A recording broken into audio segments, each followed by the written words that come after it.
ñu ngi leen di nuyu ba jàmm ngeen fanaane gërëm leen ci ànd bi ak télévision Futur Média exactement 7h14 tey jii tombé na ak jeudi 22 janvier 2015 alors comme chaque jeudi xam nga ñoo leen digoon ni bis bu jot ak programme yeewu leen tey daañu waxtaane wérgu yaram ci lu am solo comme ni ñu koy defee alxames bu jot ak bàjjenu gox mu ngi toog ci plateau bi Fatou Kiné Deme ñu ngi lay nuyu tey indil nga ñu lu am solo muy yi jëm ci feebaru xol ci kanam dinañu ko waxtaanee. incha allah ni ko waxee noonu la di nuyu Pape Cheikh di dellu di nuyu ñoom Kia Khadija Bijou kontaan yéen saa su ne di bokk ak yéen plateau bi Fatimata Ba la petite Peul. maa ngi lay nuyu également di nuyu ñi safoo télévision Futur Média rawatina ak seen émission yeewu leen Pape Cheikh ni ñu koy defee saa su ne wér-gu-yaram.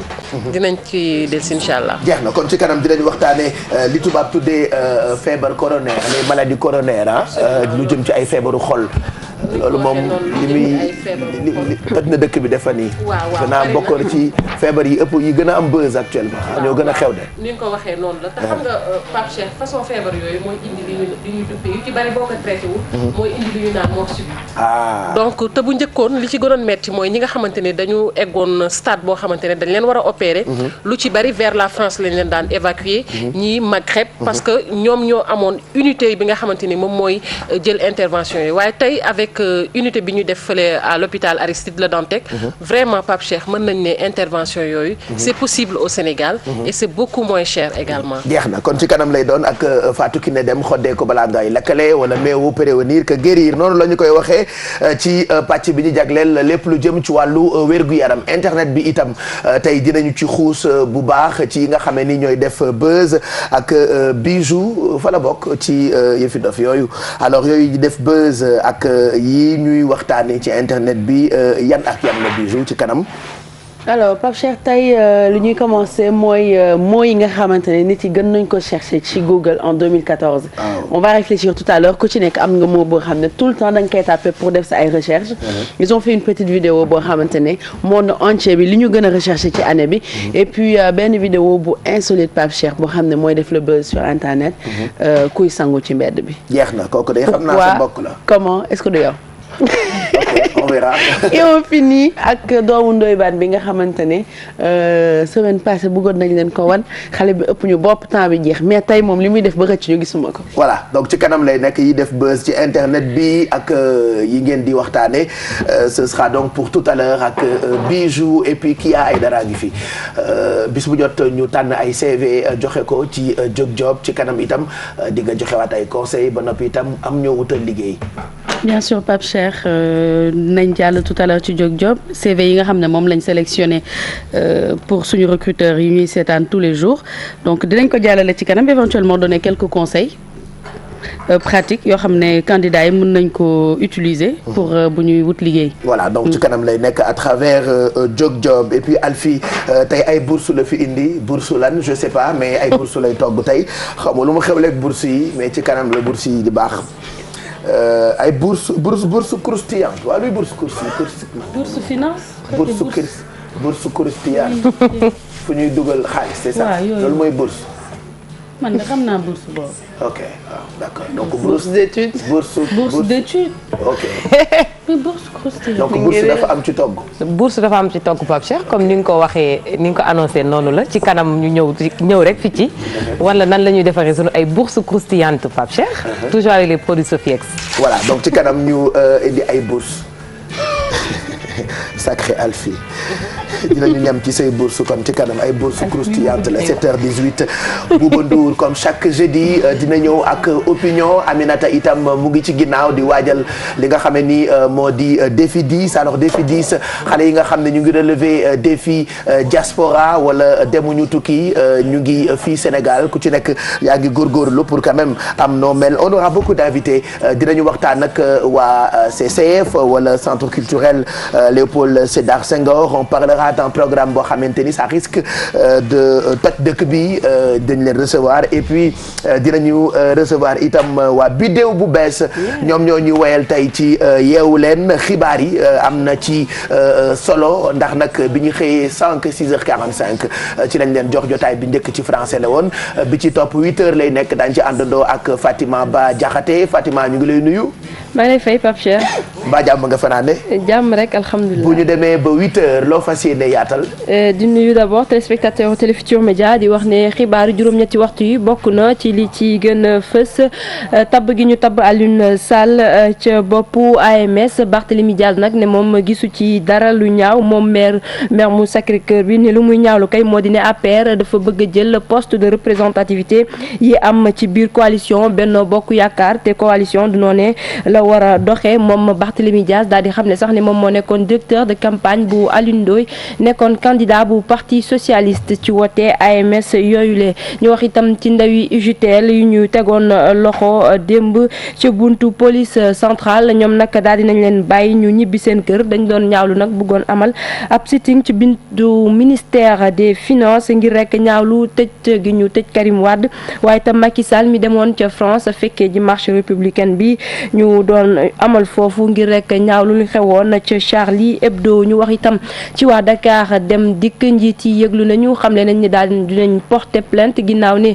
bi ñu taalee démb benn ci seeni bus ñoom nag ñu ngi ci joxoñ baaraamu tuuma ndaw yi nga xamante ne ñoom ñooy jàngee ca FASTEF baare woon démb yoon wi doon rek ñaxtu dinañ wax itam ci pose première pierre bu ñaareelu université bu Dakar ca Diamniadio lay doon amal nañ ko niki démb njiitu réew mi président Macky Sall moom moo ko jiite woon budget boobu nag daal dina dikkee nguuru Sénégal lu ëpp juróom-benn fukki milliards ci suñuy koppar waaye itam mu nar a am lu ëpp fanweeri junni place Pape Cheikh lii mooy li fi gën a fees. voilà merci ñu ngi lay gërëm bu baax kon ci kanam nga yaatal xibaar yooyu le dégg naa la ci sa ay ponk sax yéenekaay yu bëri tey moom la ñu xëyee mën nañ leen jox seen i titre comme ça ngeen xëyaale ko mën ngeen dékkee titre yéenekaay yi laata Mouhamed Ndiaye di ñëw 9h35 pour gën ko yaatal li nga wax léegi nii ci pose de première pierre bu université boobule gis naa ni yéenekaay bii di Le Quotidien moom la xëyee ci xëtam bu njëkk mu ngi def ni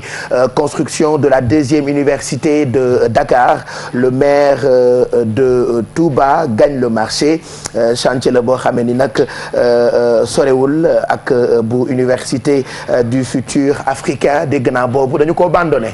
waaw nañ ko abandonné Pape Cheikh comme ni nga ko waxee ñu daal di nag teg pose première pierre bu université ñaareelu université bu Dakar bi am ca Diamniadio yéenekaay bi wax na ko maire bu Touba moom moo gagné marché bi mu nekk nag liggéey bu am solo ndax université boobule comme ni ma ko waxee def nañ ci koppar yu am solo 65 milliards de francs CFA mu nar a am lu ëpp 30 000 places waaye itam liggéey bi Pape Cheikh door na te bëgg nañu rek mu yemb fileek ñaar fukki weer ak ñeent 24 mois.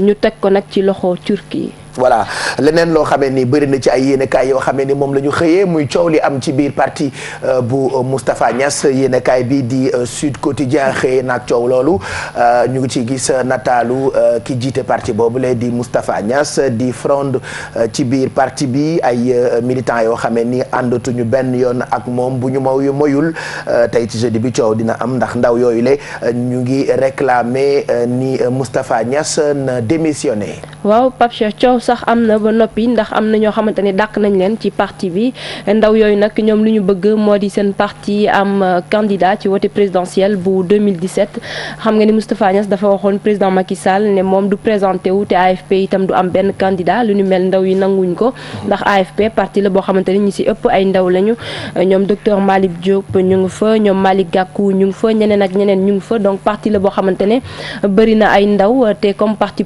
politique yëpp lu ñuy bëgg moo di conquérir pouvoir bi waaye mu mel na ci biir AFP yëngu-yëngu am na ndax seen secrétaire général bu muy Moustapha Niass moom nee na du dem te keneen du dem ndaw yi itam ñoom nee nañ ala kulli haal moom bu demulee dinañ tànn keneen koo xamante ne dina leen teewal ci élection présidentielle yi waaye laata loolu yëngu-yëngu am na ci biir parti bi ba am ñoo xamante ne dàq nañ leen. voilà ñu xoolaat yeneen yéenekaay yooyu yi nga xamante ni coow loolu la ñu xëyee réew mi quotidien itam ñu ngi gis ci xëtam bu njëkk nataalu ki nga xamee ni moo di Moustapha Niass ñu bind l'AFP au bord de l'implosion dàq nañu secrétaire général bi wax nga ko léegi ndaw ñi ba noppi itam jigéen ñi nekk foofu ci parti boobu la ñu ci bëri dañoo fippu loolu la yi réew mi quotidien xëyee tey ba ci le témoin moom tamit coow loolu la xëyee ci xëtam tey Le Témoin ngi bind ni manifestation de jeunes avec des pancartes, réunion des cadres de l'AFP Moustapha Niass, un jeudi d'épreuve loolu moo nekk ci Le Témoin ngeen gis ko noonu ba ci nataalu ki nga xam ne ni moom moo jiite parti boobule kii di Malick Gueye nag mi jiite ndawu parti boobule moom limogé ca assemblée nationale. leneen lu soxali xibaar yéen a kaay xëyee ko tey enquête ñëw na ci diggante ABC ak Mimi Touré. waaw ABC ak Mimi Touré xam nga kenn ki muy Mimi Touré nekkoon na fi njiital jëwriñ yi ABC nekkoon fi ministre des affaires étrangères ñoom nag bi ñu tàggoo woon ak président Macky Sall ñëpp dañoo gisoon ne dañoo jël recul ba président Macky Sall ci boppam sax woo leen ne dañoo bëgg daal ñu ñëw liggéey moom ABC ak ki nga xamante ne moom moo di Mimi Touré ñu dugal seen loxo ci liggéey bi nga xamante ne mi ngi am ci biir APR mu mel na loolee léegi antu na ñoom noppi nañu rek ngir gën a wane seen bopp ci biir parti bi waaye itam di liggéey ci wetu président Macky Sall ba li mu bëgg ci atum 2017 mu am ko maanaam amaat beneen mandat. voilà mu nga kon loolu la yéene kaay bi di enquête xëyee tey laas ñëw na ci coowal Karim Wade nee na audition ci kanamu CREI ki nga xam ne ni moo di Elimanel Diop dafa gën a dugal Karim. waaw ndax xam nga témoins yi ñoom ñu ngi jàll bu teye ki wax lii bu ëllëgee keneen ki wax leneen ba tax na ni muy amee ñoo xamante ni dañuy ñëw rek wax loo xamante ni day setal Karim Wade wecc am ñeneen ñoo xamante ni noonu la ñuy ñëwee wax safaan wa maanaam wax loo xamante ne dina ko gën a duggal ndax moom Karim Wade sax démb procès bi teewu fa ay avocat itam naka noonu loolee bokk ci li ko gën a duggal ba tax na moom Elimanel Fall bi muy wax daanaka amul woon ñu mu jàkkaarloo ci wàllu Karim Wade mu mel ne sax kàddu yooyu mu yëkkati da koo gën a duggal. moom sax Karim Wade dégg naa yaayam seeti woon na ko loolee la yéene kaay bii di Walfadjri xëyee tey ci xëtam bu njëkk dégg naa li ko Karim wax na ko ci yéene kaay bile moo tax ñu def ci seen xët bu njëkk ñoom ñu waa Walfadjri ni Viviane Wade après sa visite à son fils ce que Karim m'a dit à lire donc ci Walfadjri bu loolu weesoo lu jëm ci ay xibaar ba tey en grand place xëy na ak xët boo xamee ni xam naa jaaxal nañu bëri ne li am ca boori avenue Cheikh Anta Diop acte terrorisme la ñu ko tuddee ñoom yéen a kaay bile ay nit ñoo dugg ci benn bus ba noppi itam taal ko.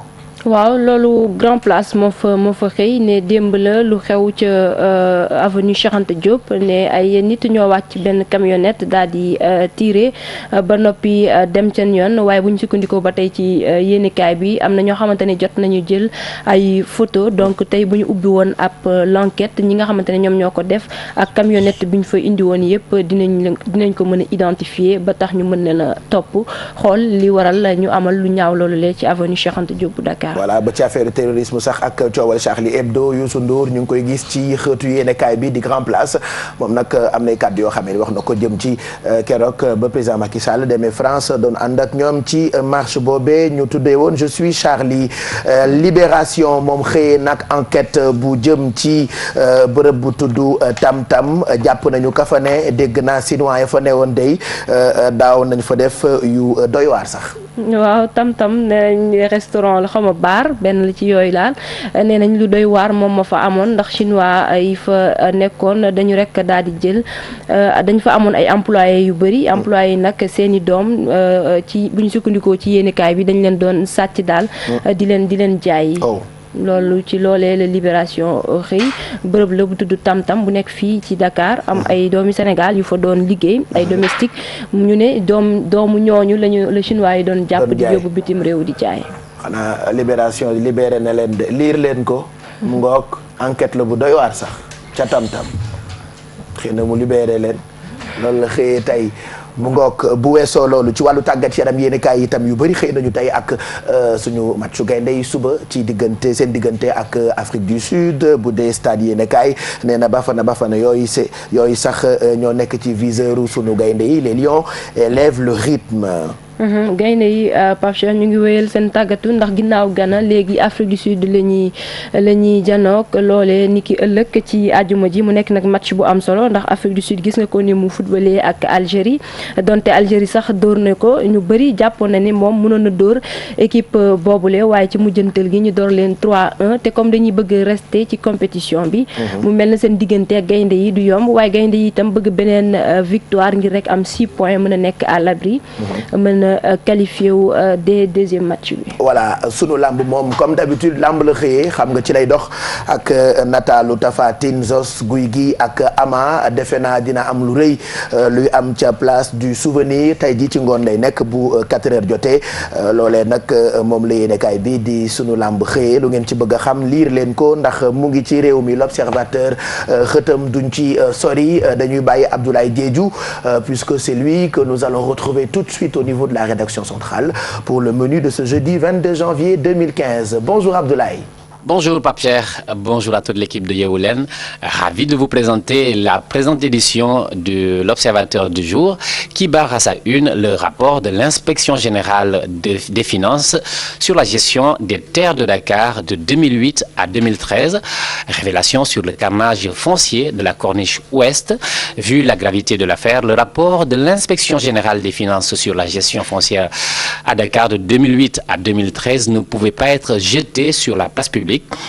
Car non seulement le document épingle beaucoup d'anciens pontes de la République, mais également des membres des familles religieuses très influentes au Sénégal. Mais au parfum du scandale, l'Obs vous compte les contours de ce tonton sans précédent. Également à la une de l'Observateur, émolument des élus locaux et des députés, le traitement princier des élus du maquis, fonction presque bénévole des indépendances à nos jours. Le statut d'élu local a connu une avancée significative avec la cession à la magistrature suprême du président Abdoulaye Wade.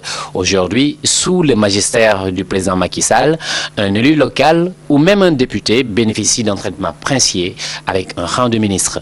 Un privilège qui en a fait courir plus d'un avec l'éclairage d'Alelo, président des élus locaux, d'Elhadji Malick Diop, secrétaire général de l'association des maires du Sénégal et de l'ancien député libéral Babacar Gaye. L'Observateur tente de faire l'inventaire de ces avantages des élus locaux et des parlementaires de l'Assemblée nationale. Et enfin, pour finir, un mot de sport, Mame Biram Diouf, attaquant de Lyon. J'ai toujours préféré travailler dans mon coin et attendre mon heure à tir déclaré. 2 buts, une passe décisive lors des éliminatoires de la CAN 2015, un but et une passe décisive pour le premier match de la phase finale lundi dernier face au Ghana. Mame Biram Diouf est sur un nuage, mais ce n'est pas pour autant que le sociétaire de Stoke City en Angleterre se donne des grands airs.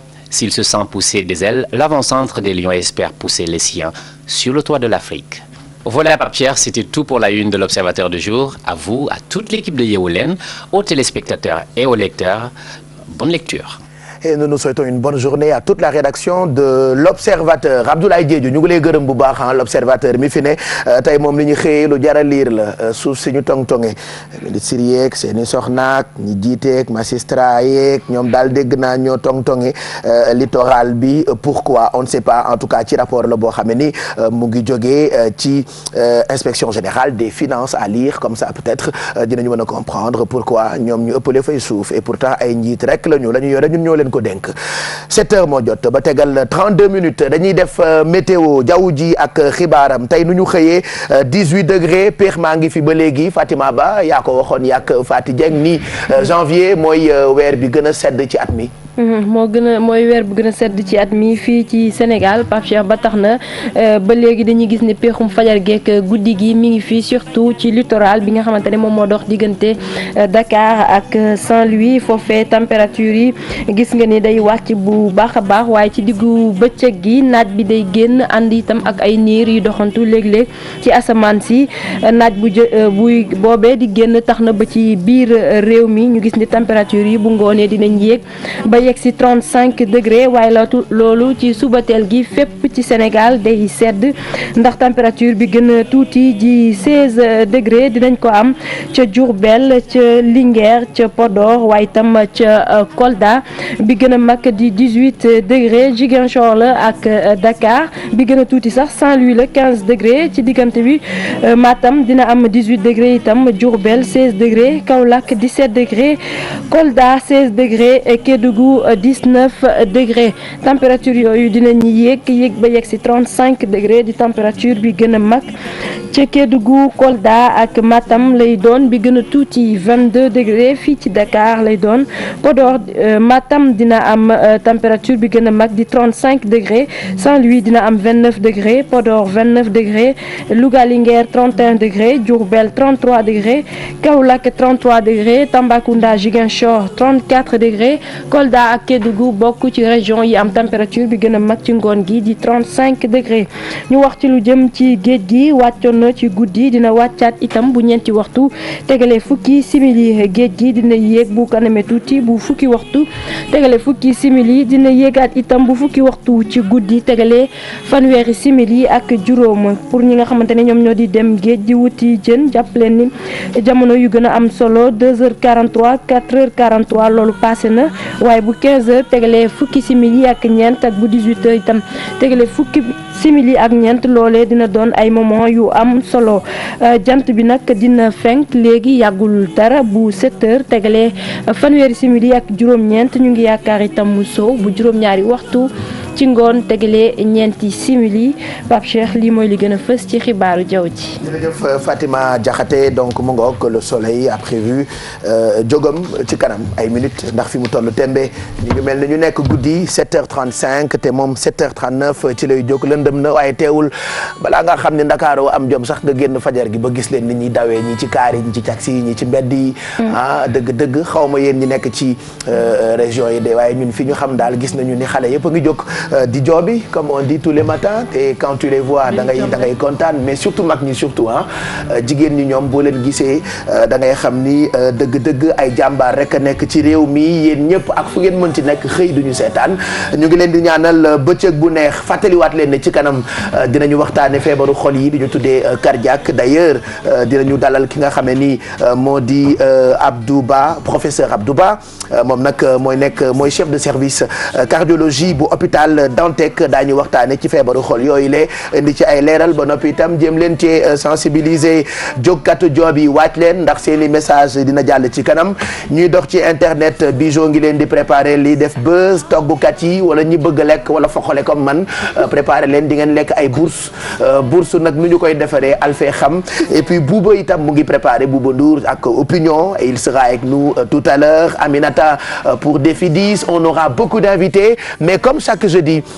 li ñuy def ci fitness dañu ko jagleel lépp lu jëm ci wàllu arts martiaux alors regardez lal nañu suñu tatami on va parler judo ba noppi itam proposer leen quelques exercices yoo xam ne ni mën na leen servir yéen amateur judo wala yéen ñu musul def judo peut-être bu ngeen ko xoolee di ngeen bëgg a defi judo juste permettre au maître de s'installer ñu jox leen waxtu julli ak heure mees yi comme ça ngeen mën cee bàyyi xel après maître doog ñëw ci tatami bi ñu dem ci judo alors regardez en même temps avec la complicité de Papa Samba wala Pape Somba comme disait l'autre ñu xool waxtu julli balaa waxtu meesi julli yi heure de prière yi ndeysaan maa boo ko amee jërëjëf defe naa sa nopp yee yeewoogul maa aussi c'est sop lii laay waxati donc bu dee waxtu julli comme ni ngeen ko gisee noonu suba teel mu ngi toll ci 6h37 julli tisbaar bi mu ngi toll ci 13h21 takkusaan mu ngi toll ci 16h37 timis mu ngi toll ci 19h03 gée mu ngi toll ci 20h04 julli fajar gi 6h37 la tisbaar 1h21 takkusaan indiwaatal moo ko ndax gisuma s'il te plaît voilà oh là là voilà noppi yeewoogul de damay déglu rek booba dégloo di nga dégg Mao Cissé donc timis mu ngi toll ci 7h03 gée mu ngi toll ci 8h04 léegi mën nga dem ci heure mees yi ak jàng bu mu mënti doon mën nañu ko commencer ak jàngu bu cathédrale ni ngeen koy gisee noonu waxtu mees yi bu dee cathédrale en semaine am na messe 7h vendredi am na messe 7h30 ak 18h30 dimanche am na messe 7h30 ak 10h30. bu dee jàngu bu martyr de l'Ouganda foofee en semaine am na messe 6h30 ak 18h30 dimanche ak jour férié am na messe 19h 7h15 9h30 11h15 wala 18h30. bu dee jàngu bu Saint-Joseph foofee en temps ordinaire am na messe 6h30 18h30 dimanche ak jour férié am na messe 7h 9h30 11h ak 18h30 bu ngeen amee problème nag mën ngeen woote 911 may wax helloy ku ci am problème mën nga woote 911 déedéet bu leen woote 911 de miin ngeen ay 18 ak 12 looloo am Sénégal 911 dégg naa bu dee problème bu Amérique la foofu ngay woote quoi mooy sama numéro kër d'ailleurs à New York 7h39 da ngeen di ree samay 911 ah 911 sama kër numéro bi 911 la ah. gëm nañ la. c'est vrai xam nañ lool te xam nañ ni waa 911 ku am problème sa kër lay jaar ba pare ñu soog a xool fu ñu koy évacuer. ayca ñu fàttali leen itam ne ñu ngi àndandoo ak poste one ci kanam dinañ leen wax njëriñam ndax fi mu tollu tembe bëgg nañu ku ci doxati ci wàllu yónnee wala jot xaalis na nga am kóolute gu toll nii dem poste bi la gën a jege wala bërëb yi nga xam ne ni foofu nga mën a fekk poste one tout à l'heure ci télé achat bi dinaa waxtaanee njëriñam waaye poste one ci boppam mu ngi leen di ñaanal bëccëg bu neex moom ngeen yeewoo tey ndax moom la ñu àndal ci yeewu leen comme ni ñu koy defee bis bu jot et puis n'oubliez pas que jeexalaguñu GFM en fait alors GFM en fait mën ngeen sax ci di woote ci numéro téléphone yi wala sax ci di yónnee li nga xam ne ni moo jëm ci ay message fête FETE ci 26 444 Sénégal wala Mauritanie bu dee nag ñaari oto yi nga xam ne ni teg nañu ko dañu ko njëkkoon a jël Bugus ak Baye Cheikh finalement ñu bàyyi kook yaay ak poté yéen ndax bëgg ngeen def ni ñun wala ñoom c'est très simple envoyez vos messages FETE ci 26 444 c'est parti pour fitness bi dañ ciy ànd léegi nii ak ki nga xam ne nii moo di maître Camara dinañu wax njëriñu li nga xam ne nii moo di judo c'est parti sur le tatami.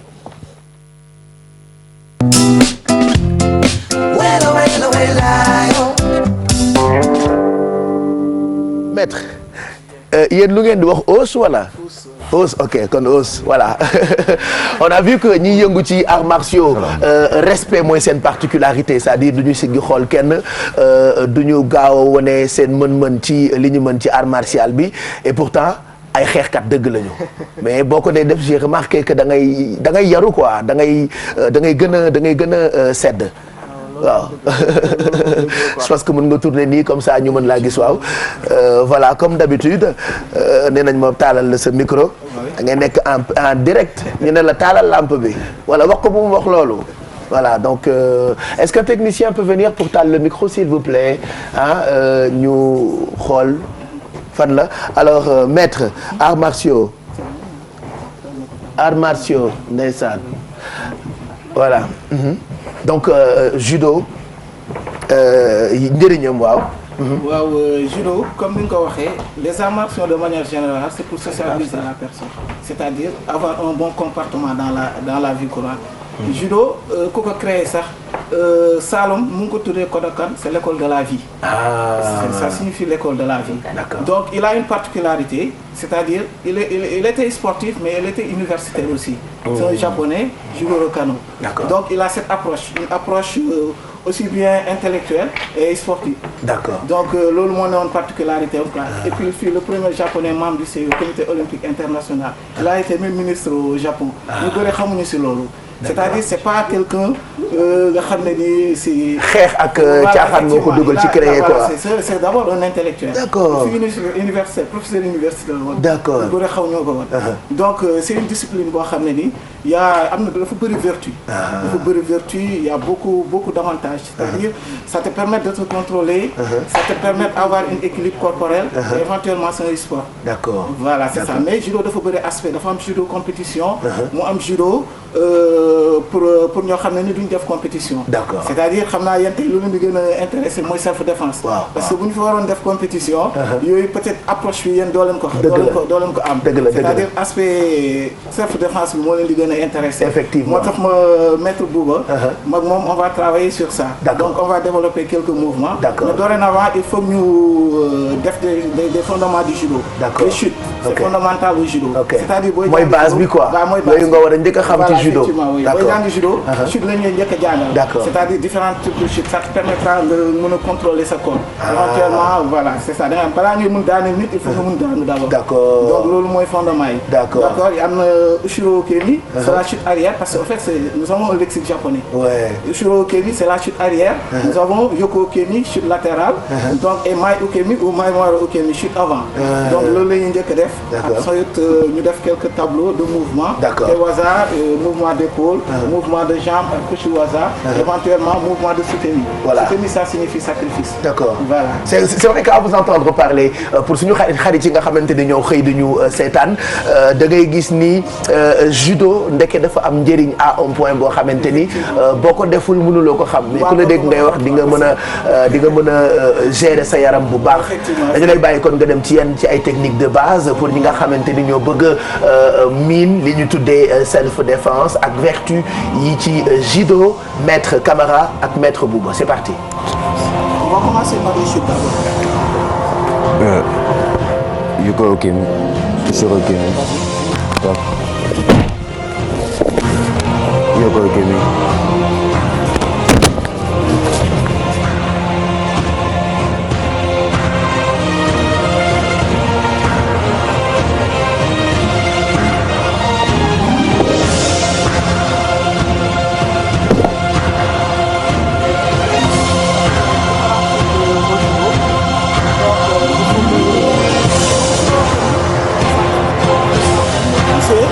Parce que ça c'est le centre de gravité la tête su ñu poussé booy daanu bokk bi bu laalul automatiquement mun nga jógaat pousse ma vas-y là il me pousse parce que ça c'est le centre de gravité la tête donc ça vous permet si on doit tomber aussi sur le côté c'est le même principe là on garde toujours le corps intact d'accord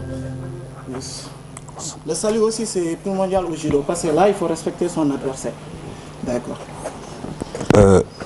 damay wone quelques techniques yoo xam ne nii dina jëriñ mbër yi te dina jëriñ ñi nga xam ne nii yenn saa yi dañ leen di attaquer latéralement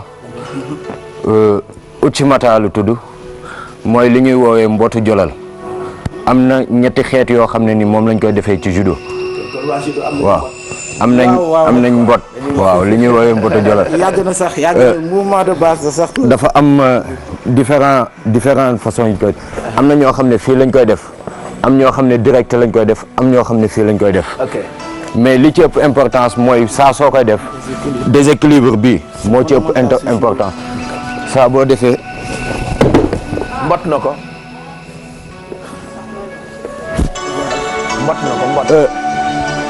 mbër yi loolu lay daanaka loolu moo leen di manqué seeni exercice mooy déséquilibre bi moo ci ëpp importance. donc boobu moo tudd Uchimata. waaw grand fossage intérieur. ok waaw ok. bu loolu weesoo ñu def benn mouvement self défense. parce que ñu bëri dinañ ñëw di attaquer ay loos wala ñuy ñëw di poigner wala ñuy def noonu. sama position fii man jarul may dawaa sama centre de gravité sama bassin laay tourner xool leen fii laay jël fii ci niveau creux bi fii jël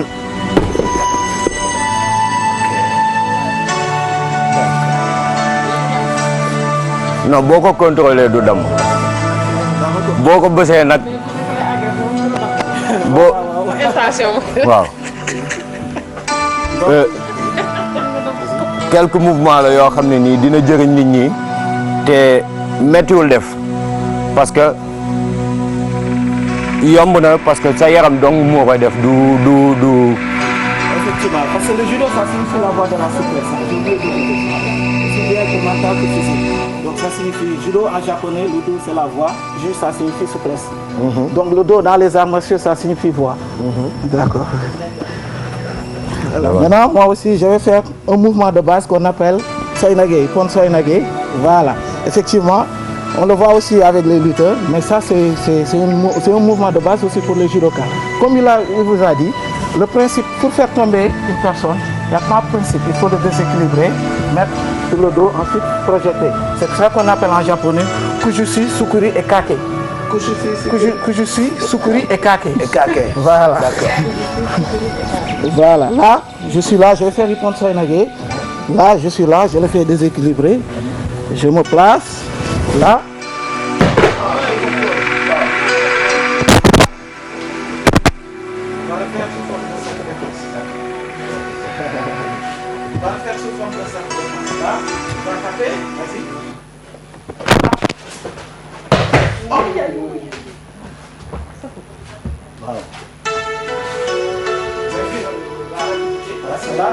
Il faut être très rapide. Voilà, effectivement. Parce qu'on a très facile.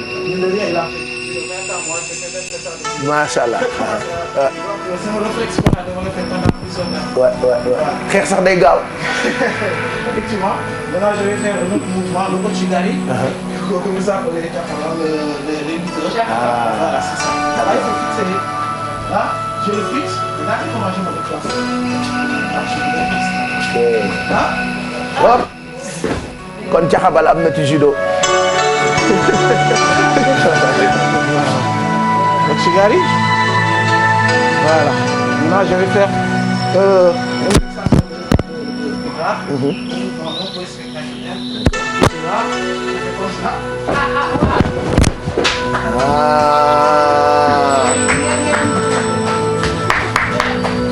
C'est vrai que loolu tam ci souplesse la bokk. Voilà, effectivement. Oui. Merci.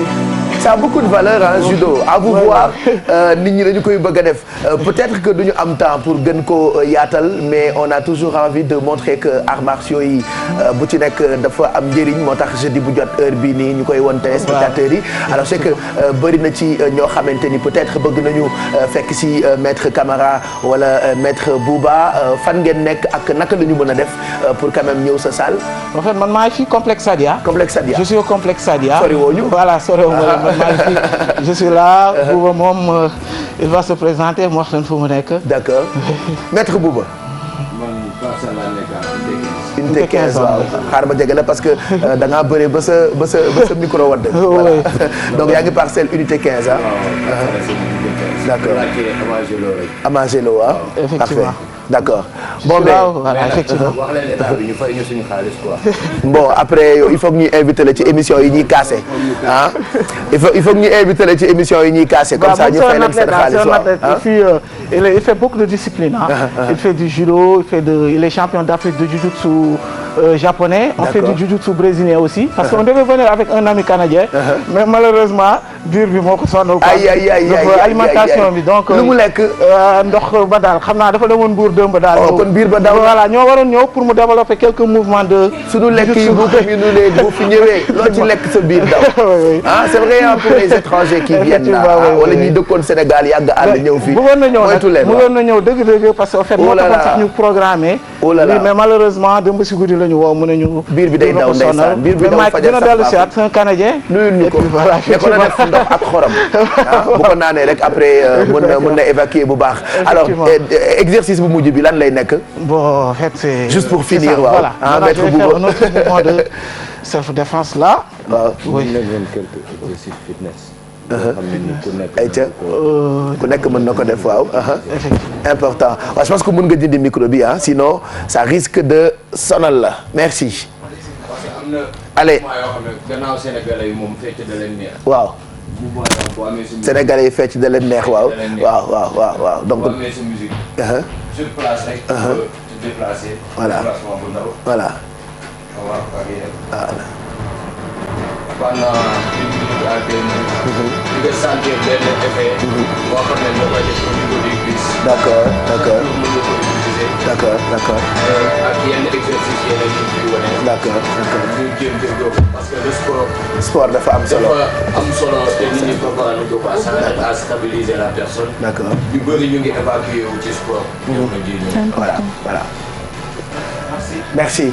Merci Maître Camara. Merci Maître Bouba pour ces exercices. Voilà. Bonne journée. Je rappelle que mën ngeen leen fekk ci Maître Bouba moom mu ngi Parcelles, Camara mu ngi fi nga xam ne ni mooy complexe Sadia donc judo lañ leen doon won tey ci yeewu leen bi loolu lañ leen jagleel ban heure moo jot sax 7h ñaata. Il est 53 donc on a le temps allez bu leen fàtte ni mën ngeen woote ba léegi ci li nga xam ne ni moo jëm ci GFM en fait parce que am nañu ba tey ay enveloppe yu duun yoo xamante ne bu ci nekk mu ngi toll ci 300 000 regardez lii 300 000 la duufal leen seeni bët fajar gi waaw ah yow ndeysaan buuba xam naa ko bëgg xaalis la maître buuba donc gis ngeen ko nii lii 300 000 la alors 300 000 yi mën ngeen ci duufal seen bët xool leen ci fajar gi waaw xam nga nee nañu naka lañ ko tuddee sax dama njig jigéen xam nga boo njig jigéenee boo xëyee fajar teel gis lu baax toute la journée da ngay gis lu baax donc pour yéen ñi doog a yeewu bay toxoñu xool leen lii 300 000 la voilà voilà ay ca dindee leen ko seeni laas mu ngoog loxoti leen laas yi te xool yaa na lay jékki gis loxo bu dugg ci télé bi. gis ngeen Alfi nee na cam xam naa Alfi du am laas ndeysaan. c'est-à-dire da koy nangu ba pare rek. Alfi yow booy nelaw doo am laas. non Sall sax day am ay laas. président nu ay fromage mooy génn. ay fromage oui. regardez ça c'est 300 000 c'est bon pour 300 000 yi.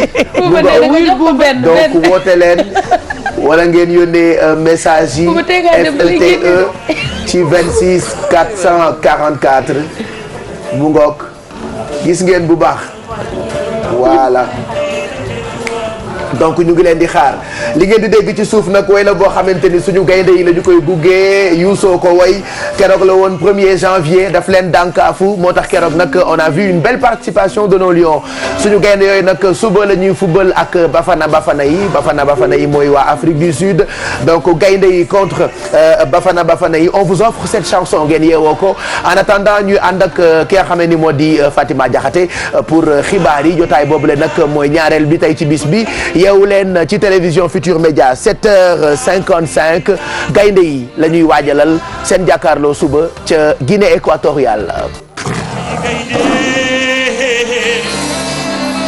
wi njaay gaynde du dawa daw du dawa daw du dawa daw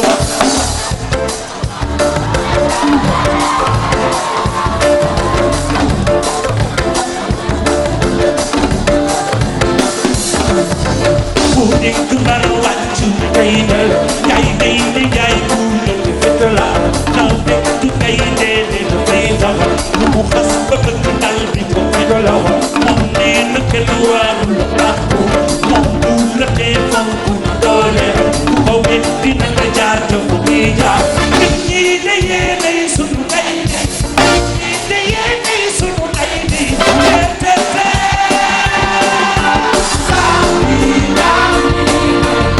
yéen a gis lii les lions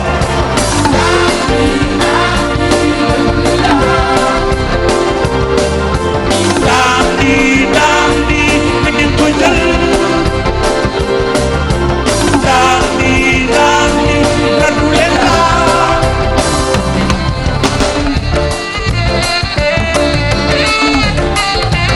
seen génne jox ko tuddi gi fii ma su fee jóge suñu réew mi royu tay la ma sa doon jox jooju mi ngi fii ma su fee jóge fi bu woowu mi ngi fii ma su fee jóge suñu réew mi royu tay la ma sa doon jox jooju mi ngi fii ma su fee jóge fi bu woowu mi ngi fii ma su fee jóge jox jooju mi ngi fii ma su fee jóge fi bu woowu mi ngi fii ma su fee jóge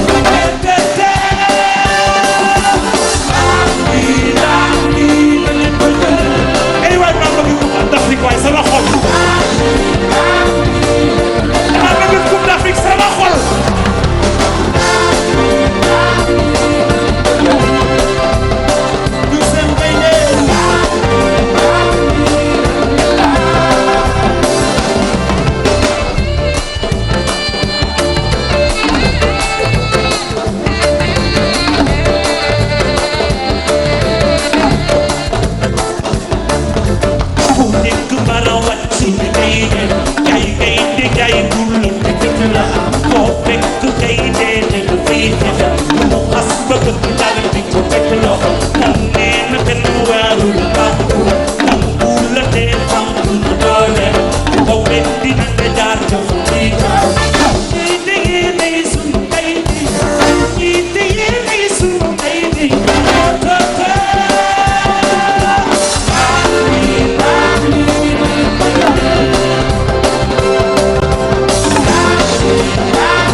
de ku ne neexul da nga cee bokkul mbaa nga bëgg a bokk kenn boolewu la ci sa fii di xasan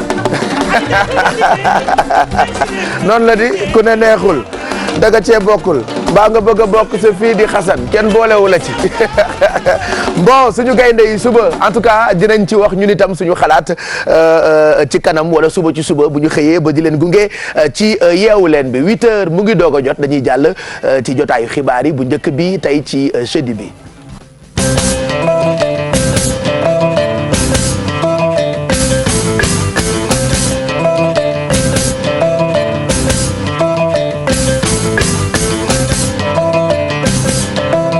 juróom-ñetti waxtu di 8h jot ci télévision Futur Média xibaaru suba gi ñu ànd ceek Fatima Ba Diakhaté ñu nuyoo ci la Fatima. ma fayati leen Pape Cheikh xibaar yi ñu doore kook Barthélémy Diaz mi àddu ci tabb gi ñu tabb Aliou Sall ci boppu AMS di kuréel bi ëmb maire ci Sénégal moom nag nee na gisu ci dara lu ñaaw leneen kay li muy ñaaw lu moo di ne APR dafa bëgg rek jël lépp loo xamante ni poste de représentativité la am ci biir coalition Benno Bokk Yaakaar ñu jël ko fàtte yeneen parti yi nekk ci biir moom nag jàpp na ne du loolee la coalition war a doxee moom Barthélémy Diaz xam le itam ni moom moo nekkoon directeur de campagne bu Alioune Ndoye ci jamonoy bi ñuy amal woote boobu doon tabb ki jiite association des maires bu Sénégal dañ ci teewlu Lamine Diédhiou Martien.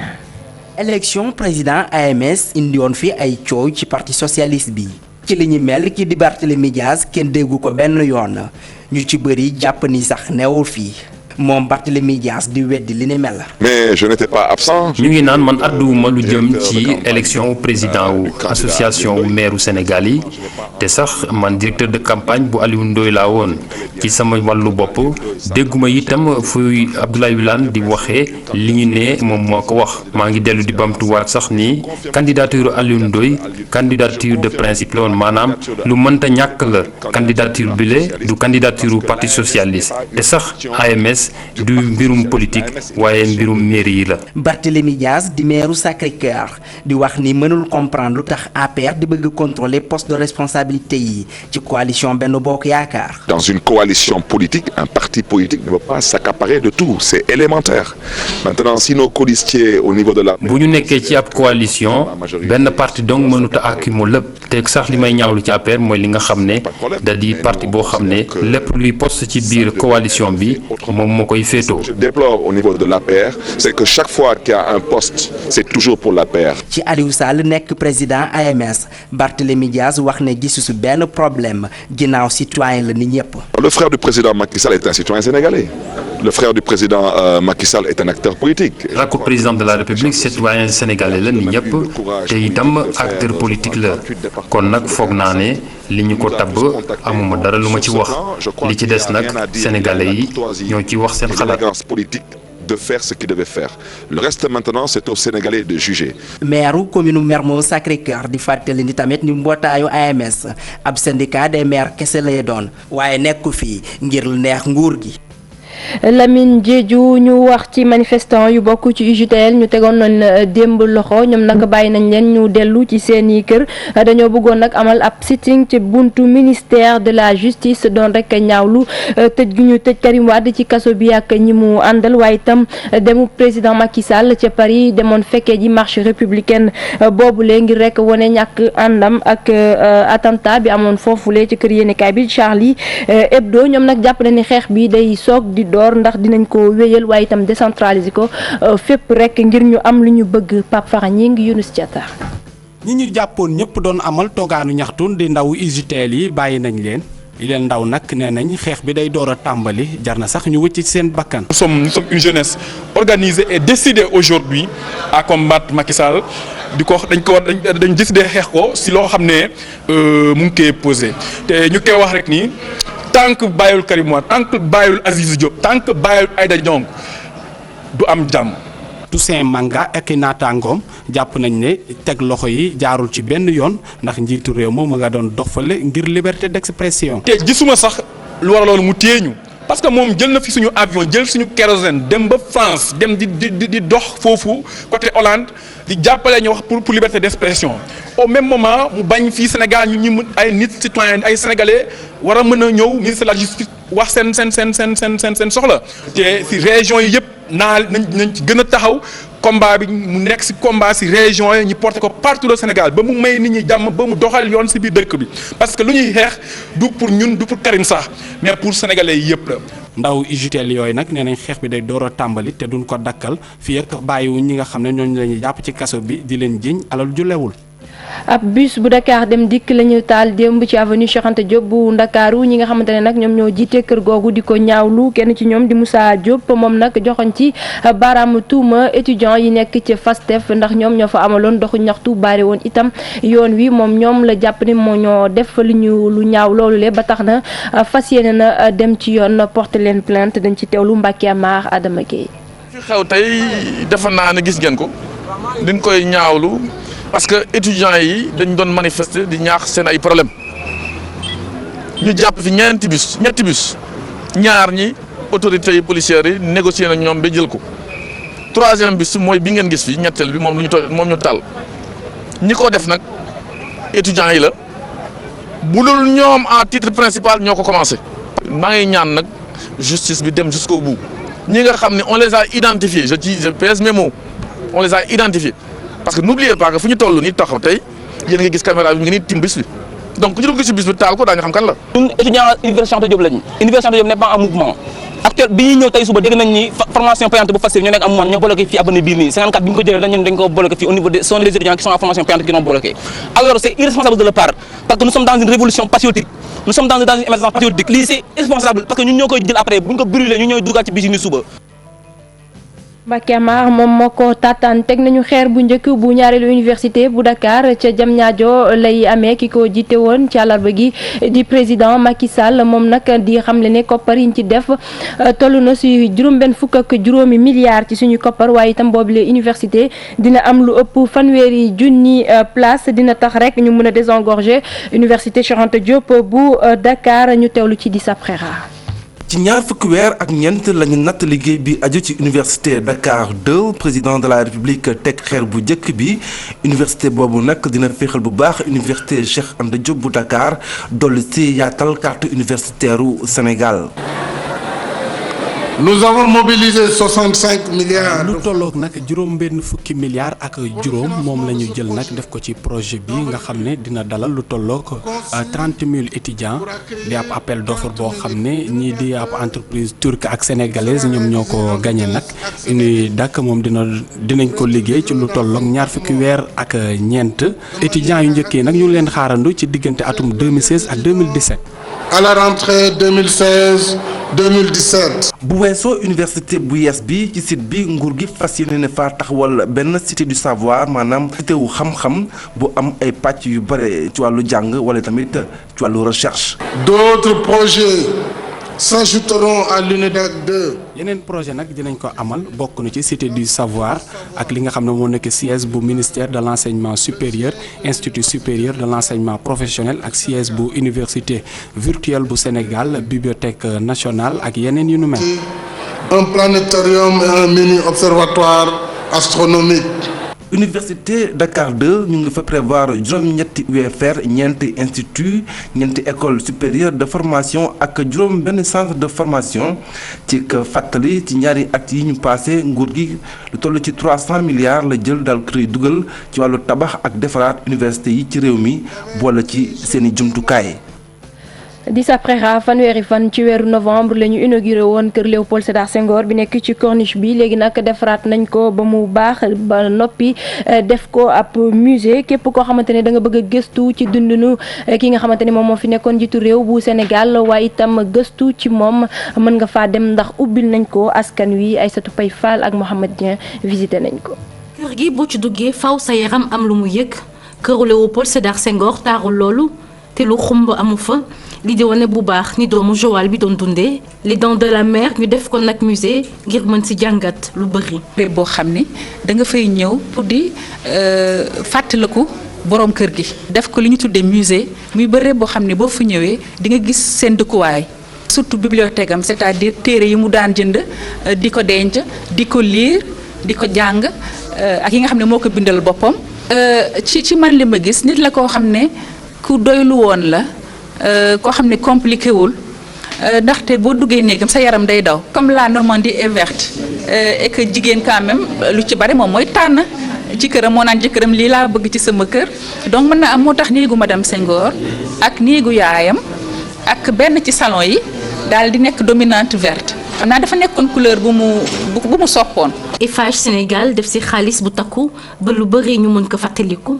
suñu directeur comme dafa bëgg affaire art bëgg affaire culture dafa ko doon naqari su rombee musée bi ni nga ko sànnee woon noonu garab yi tout ça ci la jëlee décision nag bi ko président Macky Sall demandé mu ñëw vraiment pour defaraat kër gi suqali ko ndax loolu la Senghor mérite quoi. Barthélémy Sarr di cousin wu Fadiouth di rafetlu jikko yi Léopold Sédar Senghor. Senghor mooy simplicité am ak respect bi mooy may nit. amul mag amul ndaw amul ku ma mënte nekk Senghor def la joxoon respect loolu moo gën a attirer sama attention ci moom. bëggoon loolu dëkkam ak aada ak cosaan njiitu réewum Sénégal ba woon doon woote enracinement ci kaw ouverture tey ñu jël këram ubbil ko public bi ngir taxawal patrimoine culturel ba ñëpp jot si muy fii si suñum réew wala bitim réew.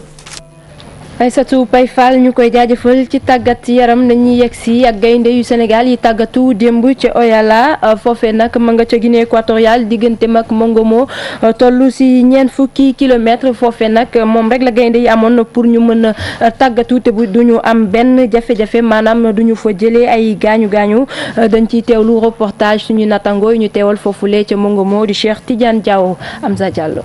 15 di CAN bu spécial gaynde yu Sénégal yi ci àllarba ji 40 kilomètres de route la ñu def ngir rek mën a entraîné wu heureusement sax yoon bi baaxoon na autoroute bi amul benn coono même si yoonu suuf bu bari poussière moom moo ko jeexal. waaw du lu gënoon mais bon tey fi ñu toll nii terrain bii rek moo baax fii ci ville bi donc c'est vrai que moom nga moo ville bu ndaw la. déplacement bi dëgg la gudd na waaye kaaraange joueurs yi moom moo am solo. terrain boobu ñu doon entraîné baax na mais dafa am ay trou donc yooyu baaxul ci cheville yeeg yooyu donc gis nañ ko joueurs yu bëri wax nañ ma ko personnellement ne seen cheville dafay yëngatu ci terrain boobu donc je préfère ñëw 40 kilomètres ñëw entraîner fii dans des bonnes conditions y a pas de problème surtout que autoroute bi dafa tijjeeku donc amul kenn ku ci daw ku dul ñu loolu du méttiwul donc. séance entraînement bi nag jaar na ci yoon joueurs yi yéegaat seeni bus te amul benn jafe-jafe benn joueur gaañuwu ci. Cheikh Tidiane Diaw ak Amza Diallo di suñuy envoyé spéciaux foofule ci Mongomo ñu leen di jaajëfal bu baax a baax Pape Cheikh fii la ñuy yem ci xibaaru juróom-ñetti waxtu yi. jërëjëf kon ñu ngi lay gërëm bu baax Fatima Ba Jaxate mën ngaa dem nag ndékki parce que ab ndékkikat nga. lu ñu fi am ci ndékki yaa koy lekk. yéen da ngeen maa jaaxal lool Alfi c'est vrai que dama ko baaloon yooyu waaye ndékke yi muy togg yëpp moo koy njëkk a mos balaa togg bi du pare kenn dootul amati benn ingrédient waaye lu ñu fi am ci ndékki lekk nga ko jërëjëf.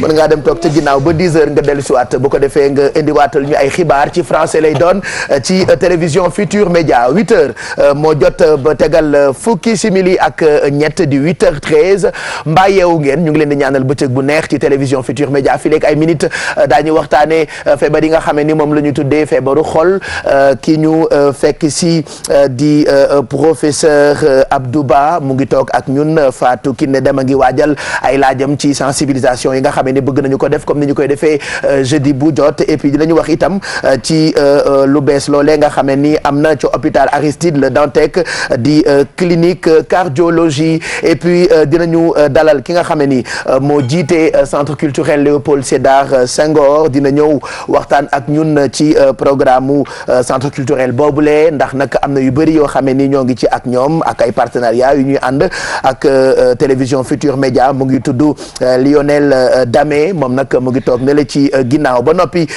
xam nga ñu ngi waajal ziara annuelle bu Thierno Seydou Nourou Tall dinañu recevoir coordonnateur bi nga xamee ni moo yore communication bi di Amadou Tall moom tamit mu ngi ci ginnaaw xew-xewu dîner boobule ñu ngi koy waajal le 22 ba le 26 janvier yi jëm ci internet te di fa def buzz bijon koy pare pour yéen ki ay dara itam am na ay xarit yoo xamee ni ñu ngi wut liggéey ngeen yónnee ñu seen ay CV dañu koy jàllale gratuitement dans quelques minutes loolu moo tax ñuy faral di wax naan télévision Futur Média dafay def li ñu tuddee téléservice Alfie indi na ay bourse wala ay bourse lay defar tey bourse lan la xamuñu en tout cas il paraît que bourse dañu koy lekk ay bourse croustillantes lay préparé Bouba itam mu ngi préparé wu ci kanam pour opinion Aminata pour défi 10 en gros loolu moo leen di xaar bu ca kanamee mais ce qu'on va faire tout de suite mooy dem fekki suñu correspondant yi xam nga saa yu ñu journal 8h ba noppi dañuy dugg ci gox yeeg gox-goxaan yi tey nag dañuy dem dëkk bu mag boobule di Mbour bu ñu demee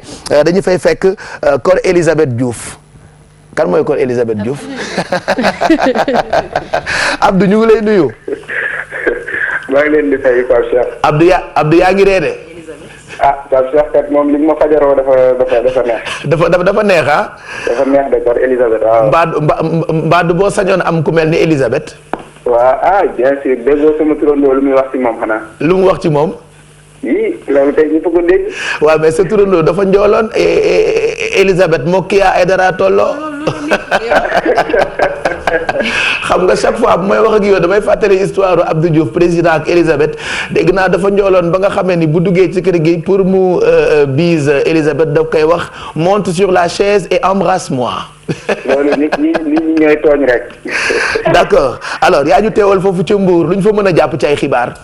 waaw xam nga fan yii yëpp weesu Pape Cheikh ñu ngi doon dégg ay ñaxtu yoo xam ne ñu ngi dem ci ñaawlu li nga xam ne journalu France boobu def na ko di Charlie Hebdo bi la yoon nag waa Caajaay ñoom ñoo ay ëllëg ci aljuma bi su fekkee ne dem nañu ba julli li nga xam ne mooy julli juma bi ba noppi daañu génn ci mbedd mi doxee di dalee ci grande mosquée ba ca sous préfecture ba naqarlu li nga xam ne waa Charlie Hebdo caricaturé waat nañu ko Seydina Muhammad sallallahu alayhi wa sallam yonent bu sell bi waaye nag dinañu wone itam ñoom ànduñu ci loolu te l'islam du dara loo xam ne dañ ko koy ŋaññee di ko ñaawloo su loolu weesoo nag daañu waxtaanee li jëm ci campagne njaayum gerte gi xam nga nag ci département bu Mbour département bi ñuy béyee gerte la waaye nag li ñu seetlu mooy xaalis bi nga xam ne wax nañu ne yóbbu nañ ko ci gox yeeg goxaat ngir mën a jënd gerte yi ci ñi nga xam ne ñoo di agriculteurs yi di béykat yi xaalis boobee ñoom béykat yi nee nañu gisuñu ci ñaar dërëm fu mu ne nii daal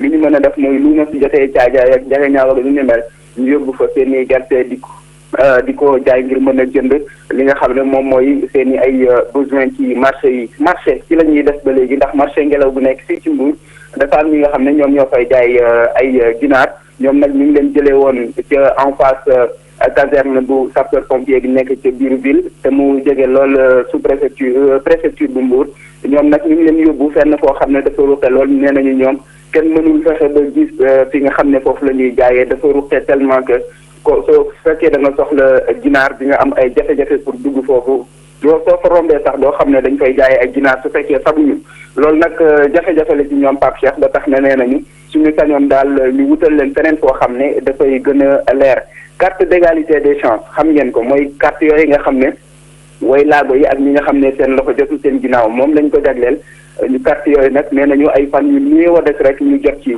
ñi ko xam ne di waa ministère bi nga xam ne ñoom ñoo yor wàllu wér-gu-yaram jaare ko ci direction bi nga xam ne moom mooy direction de l'action sociale direction générale de l'action sociale donc ñoom nee nañu carte yooyu ci lu yàggul dara dañ ko jox ñi nga xam ne ñoom ñooy way laago yi ak ñi nga xam ne ñoom ñoo ko yeeyoo su ko defee bépp avantage boo xam ne war nañ koo am à travers cette carte ñu mën koo am Pape Cheikh Diallo démb la ñu amaloon benn séminaire boo xam ne ñu ngi koy wéyal fii ci Saly te ñuy njort rek ne séminaire boobee su weesoo daañu mën a wax ban jour exactement la ñuy joxe yooyu les cartes xibaar bu mujj dañ koy waxee dañ ciy wax rek ñu jëm ci wàllu tàggat yaram ndax xam ngeen ni fii am na fi ñetti ndaw yoo xam ne ay Lions ñu ngi fële ca Mongomo bokk ci équipe nationale waa Mbour nag kontaan nañ trop ci li nga xam ne ñoom bokk nañ ci di Karambo ci Moussa Konaté ak ci di Pape Kouli Diop waaye itam am na ñaar ñoo xam ne fii lañ leen formé ci jàmbaar ci Saly muy Pape Ndiaye Souaré ak Idrissa Gana Gueye ñu ngi def liggéey bu am solo foofu ca Mongomo waaye leneen loo xam ne ba léegi mu ngi ci aju ci wàllu coupe d'Afrique boobu mooy RFM bi nga xam ne nee nañu ñoom taximan yi dëgg-dëgg bi ñu raté dara li jëm ci wàllu coupe d'Afrique bi li ko dalee ci ndorteel bi ba léegi saa yoo xam ne tegu nañ ci tali bi rek dañuy jàpp RFM moom moo leen di may vraiment ñu dégg xibaar yëpp lu jëm ci wàllu coupe d'Afrique bi comme ni ñu koy waxee rek RFM c'est une radio mais ça s'écoute et ça se voit Pape Cheikh. N'est-ce pas ñu ngi lay gërëm président Abdou Diouf donc loolu ay xibaar la yu ñu mën a jàpp ca Mbour di nga ko gën a yaatal ci rajo bi ak it ci suñu site bi gfm.sn am leen habitude di ko yër yéen ñi nga xam ne ni comme ni ñu koy faral di waxee yéen a bëgg a tàggoo ak kumpa Abdou Diouf ñu ngi lay gërëm yaa ñu teewal foofu ca Mbour mbokk yi ñu jàll ci Jog Job ak Kia tey ni bis bu jot tànn tina ñaari CV ñoom ñaar ñëpp ay candidat lañu di wut liggéey Mouhamadou Sall ak ki nga xamee ni moo di Fatou Gueye. Oui, Pape Cheikh, donc on a d'abord le CV de Mohamedou Madian Sall qui a eu son master 1 en ingénierie des transports de 2012 à 2013 à Eastlog. Pour ses expériences professionnelles de octobre 2013 à décembre 2013, il a travaillé à l'ANDS, Agence nationale des statistiques et démographiques de Thiès, comme agent recenseur avec l'utilisation du PDA. En juin 2012, il a participé au forum Supply Chain Management, la gestion de la chaîne logistique de Guelem Logistique, ce qui lui a permis de bien maîtriser les techniques logistiques d'emballage, de stockage et d'entreposage, les outils ou méthodes d'exigence de la qualité, logistique humanitaire, logistique événementielle et logistique hospitalière. En avril 2012, il a visité l'aéroport Léopold Sédar Senghor, où il a tiré une parfaite maîtrise de leur organisation, où il y a la zone réglementée et la non réglementée, zone publique dehors, zone départ, première de manœuvre, l'aviation station, l'aire de départ police, douane. En mai 2011, il a participé au forum Supply Chain Management, la gestion de la chaîne logistique de Guelem Logistique toujours, ce qui lui a permis de bien maîtriser la facturation portuaire, aéroportuaire, tertiaire, gestion industrielle, mobilité urbaine, expertise maritime, ingénierie des transports. Pour contacter Mohamedou Madian Fall, ce sera par mail à madian86toutcollé@live.fr. Nous avons également le CV de Gueye Fatou, donc Gueye Fatou qui a eu de 2013 à 2014 un diplôme universitaire de gestion 2 à l'Institut de formation en administration et en création d'entreprises, IFAS, à la faculté des sciences économiques de gestion FASEC de l'université Cheikh Anta Diop de Dakar. Pour ses expériences professionnelles, elle a effectué un stage en qualité de comptable à la société Baramboub Alimentaire SBMA pendant 3 mois. Éventuellement, un stage donc en qualité de comptable à la société Baramboub Alimentaire toujours pour un stage d'1 mois. Pour contacter Gueye Fatou, ce sera également par mail à ndeyfatougueye tout collé 2 chiffre 2 @gmail.com. Pape Cheikh, c'est ce que nous avons aujourd'hui comme CV. Et si on remarque bien pour le premier CV qu'on a lu, c'était comme un entretien, le candidat essaie d'expliquer ce qu'il a fait, son parcours, alors qu'on avait dit dans un CV, on n'a pas besoin de détailler. du jar ngay détaillé. du jar ngay détaillé, donc boo xoolee. waaw c'est-à-dire dafa guddal torop du coup man dama dagg expérience yi alors que mënoon naa ci dolli yeneen dafa expliquer en réalité li nga xamante ne moom la année bi mu duggee ci société bi ak li nga xamante ne moom la liggéey ci société bi et également lim fa jàng poste bi mu occupé ak lim fa jàng. Ça aurait pu être en 2 lignes. En juin 2012, participation au forum Supply Chain Management. Mais j'ai remarqué que tout le temps day commencer par G et surtout que benn visite bu mu def à l'aéroport da ko dolli ci CV bi est-ce que loolu mën nañ ko boole ci CV. C'est-à-dire mënoon na nekk ay points sous forme de points de manière très lisible et non mu def ko comme un discours comme un texte. Parce que lii par exemple mën na nekk question bu ko recruteur bi di poser. Disons en 2012 vous avez participé au forum Supply Chain Management. Qu'est-ce que vous avez fait là-bas? Mu expliquer pendant l'entretien ce qu'il a fait, mais pas mu détailler ko ci CV bi. Je pense qu'on en avait parlé. Et que ñu je pense que loolu mu wax tam il faut nga wax ñu ci dara ni mu ko personnaliser j'ai comme kuy waxtaan. noonu la bindee CV bi. Est-ce que loolu c'est conseillé? Parce que dafa jàpp ni recruteur bi lay waxal. D'accord. Effectivement, c'est un RH qui non, c'est pas conseillé. Voilà. C'est ce que je disais tout à l'heure. Il faut mettre l'année, le poste occupé, la fonction. Après, si on peut détailler par point. D'accord, pour dire les tâches effectuées. Mais on ne peut pas se permettre de faire un discours comme ça et puis d'utiliser le jeu. C'est pas conseillé. Voilà. donc loolu defe naa am na solo pour moom mi bind CV bi modifier ko ñun amul problème mais bu fekkee recruteur moo la contacter defe naa ay jeu ak yooyu noonu yëpp c'est toujours mieux nga def ko ci lettre de motivation c'est ça. C'est-à-dire oui. Pour détailler un tout petit peu mais lettre CV l'idéal est toujours d'être simple comme tu le dis souvent. Exactement. C'est-à-dire un contenu c'est pas du autobiographie du biographie c'est-à-dire CV la boo xamante ne ça doit être court clair et concis. bañ a mel ni kuy bind livre ci yow. mel ni Pape Cheikh. waaw mel ni man rek man de ay je suis passé par ici j'étais allé chez Madické Niang j'ai travaillé là-bas en tant que griot. j'étais chez Kouthia je lui ai demandé temps. waaye ndaanaan nga boo jàllee ci ay maamam rek war na la mën a recruter. donc nañu bàyyi xel ci loolu te xam ne CV boo koy bind na nga def la manière la plus simple possible. par rapport même aux couleurs au contenu j'en avais parlé je pense que je vais revenir dessus la semaine prochaine. D'accord. Et puis par rapport au deuxième CV bi ñu am également pour ses expériences professionnelles xamuñu ban année la def stage yi SBMA par exemple. dafa ne juste stage en qualité de comptable. Quand on ne sait pas. D'accord. Donc il faut bien marquer les dates c'est important. Pape Cheikh c'était tout aujourd'hui sur Diop Diop. voilà jërëjëf. je vous reviens lundi prochain. bu soobee yàlla kon mu ngoog ñoom ñaar ñëpp ñu ngi leen di wax bonne chance yéen ñu joxe liggéey mën ngeen leen contacter ci adresse mail yi ñuy joxe ñu ngi jéggalu parce que gisu leen ci antenne bi CV yi peut-être demain dinañu ko defee noonu ci ndimbalu Pape Samba Thiam 8h25 bu leen fàtte ni ba léegi rek ñu ngi àndandoo ak yéen ci suba gi ci télévision Futur Média ni jeudi bu jot dañuy waxtaanee wérgu yaram nag defe naa.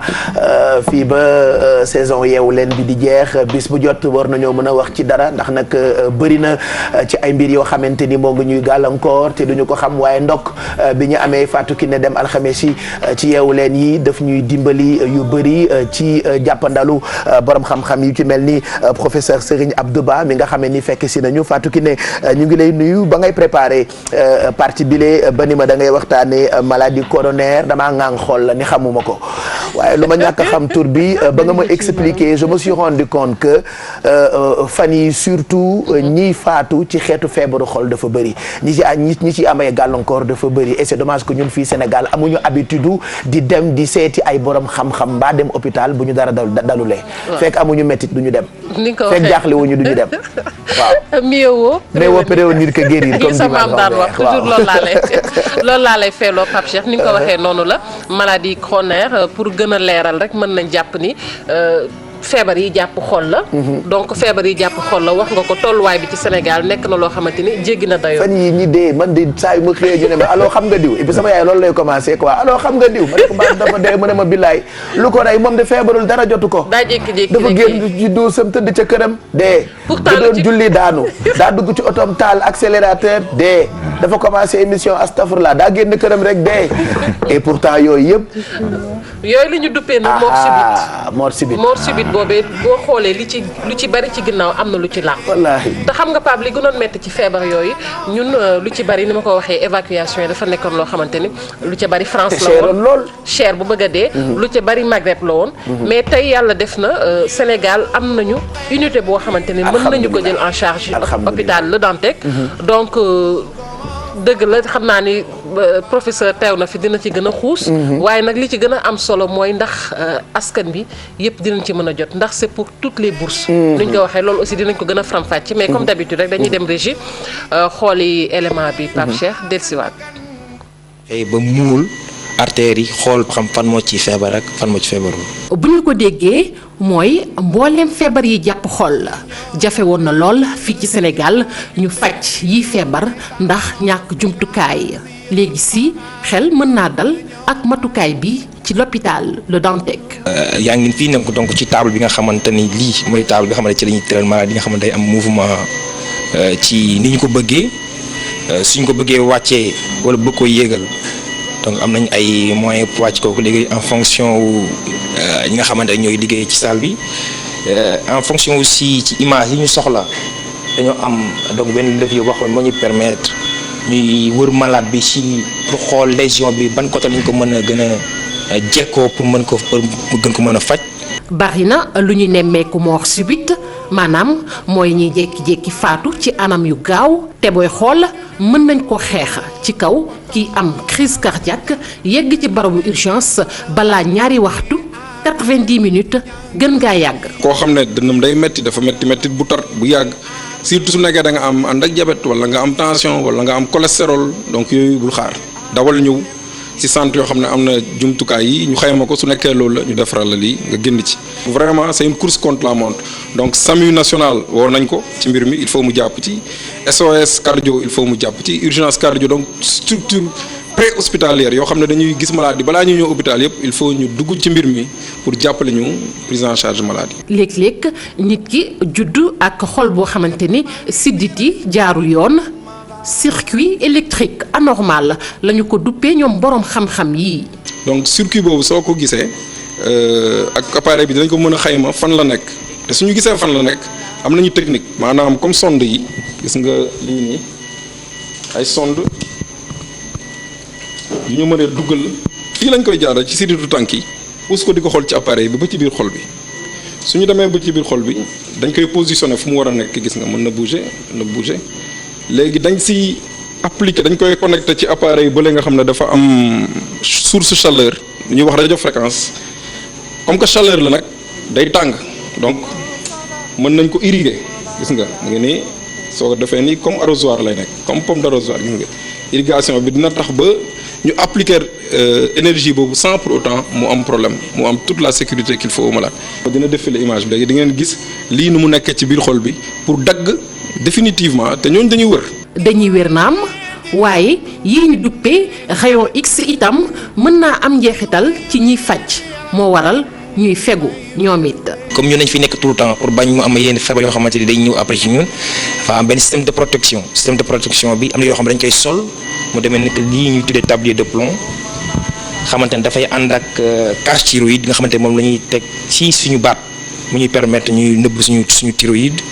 ginnaaw loolu am na ay verres yoo xam ne moom la ñuy sol c'est des verres plombés moom tamit moo ñuy aar ci rayon yi fekkee ne dañ ciy liggéey machine bi tamit dafa ñëwaale ay système de protection yoo xamante ni dafay dimbali nit ñi maanaam lii bu ñu nekkee ci fii nii comme ñun côté droite lañu liggéeyee donc lii dañ koy mettre suñu diggante ak source bi donc mooy tax yenn rayon yi du mën a yegg ci ñun. ñu am yaakaar ni feebaru xol yu bari dootuñu ko fajee bitim réew ndax bu weesoo diir gi balaa ngaa yegg koppar yi muy laaj takku lool la.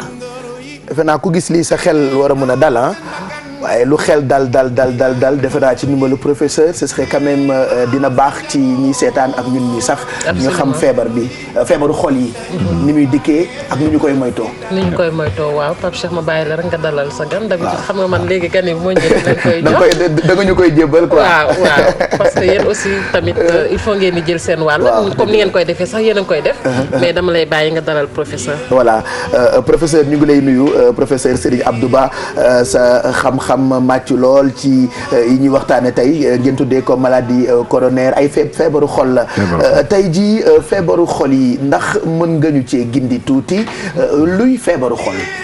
waaw jërëjëf Pape Cheikh ci invitation bi jërëjëf Fatou Kiné aussi ci liggéey bi ngay def ndax ñun dañuy faj mais ku ñuy jàppale pour que nit ñi xam ba bañ a feebar loolu moo gën feebaru xol yi surtout maladie coronaire bi ñuy wax léegi boo déggee ñu naan maladie coronaire c'est que sidit yi nga xam ni ñooy dundal xol bi dañoo nekk autour du cœur comme une couronne moo tax ñu naan artère coronaire waaw loolu foofu la jógee léegi nag bu ñu leen bëggee rajo bi daf mooy tudd coronarographie rajo des coronaires waaw donc mais loolu li koy indi mooy gis nga sidit yooyu maanaam yu bon yi ñuy lekk yëpp daanaka foofu lay dugg daal di koy encrassé maanaam diabète bi suukar bi foofu lay dugg graisse yu bari yi foofu lay dugg tension nga xam ne xorom si moo ko gën a indi